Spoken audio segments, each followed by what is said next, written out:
Hi. For those of you who do not know me, I'm Matthew Jerry. My partner Orly Rudolph and I are the R&J and the RJ Luxury team. We are in the global luxury division of Coldwell Banker. I have a lot of stats to share with you today, but I will be very brief. Okay, here's the stats that I started with on this flyer of Monterra and Estada. More homes sold in both Monterra and Estada last year, and the median prices of the homes that were sold in 2025 were less than 2024. This doesn't mean your home's value is declined necessarily. Just keep that in mind. Okay, as a whole, this is what inventory has been happening since the pandemic. I just wanted to give you an overbroad view of what happened. Pandemic hit, inventory went down, interest rates increased, inventory went back up, similar to, and then it got back up similar to 2019.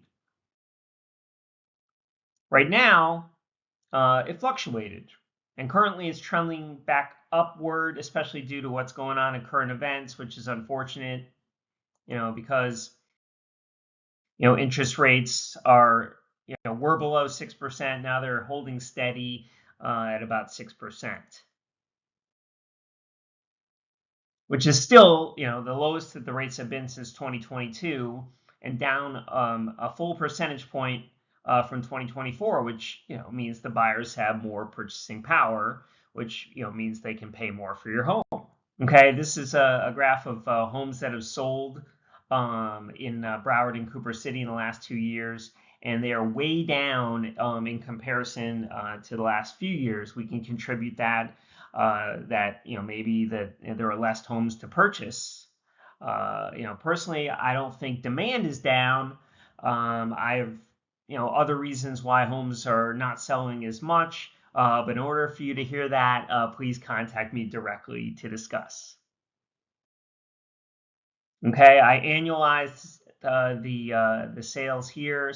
You can see there was a 10.25% drop in sales in Cooper City from year 24 to 25, but we were better off than we were in 2023, and similar to 2022, where the interest rate started at 3.25%. And jumped all the way up to 6.25% by the year's end, which is crazy. Okay, this is a metric of what brings it all together that us realtors use. This is the month of inventory metric, which is dividing houses sold into active listings. This metric is what we use to determine whether this is a buyer's or seller's market. So this shows the number of months that it would take to sell all of the currently listed homes, assuming no new listings are added and the current sales pace continues. Now you can see that it dropped way down because we had a bunch of sales in December of last year, but not so much in February. So that increased the metric substantially. But I like to average it all out over a year, and we'll see what happens. You can see that we were in that balanced market range. If you look at this graph, you can say as I said, we're balanced. But in my experience, I would consider this more of a case-by-case basis of whether or not it's a buyer or a seller's market. Thank you for watching.